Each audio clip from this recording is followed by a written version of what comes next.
Hi everybody. Now I am going to announce the GPAT model papers winners. The first student is Sourav Joshi and the second student is Bharath reddy. As all of you know, I promised to give the model papers for the top 3 students, but these 2 students, Sourav Joshi and Bharath reddy, these 2 students got me more than 100 new subscribers. So these 2 students have to mention their mail ID in the comment box. So by today midnight I will send the total 5 model papers, around 800 questions from 8 subjects, pharmacology to organic chemistry, what I already mentioned in the previous video. So thank you very much Sourav Joshi and Bharath reddy, not only these 2 students, all of you, for your continuous support and kind respect on me.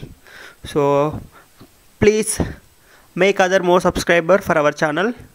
Okay, as you know, we just want to explore our channel to all the students, all the pharma students.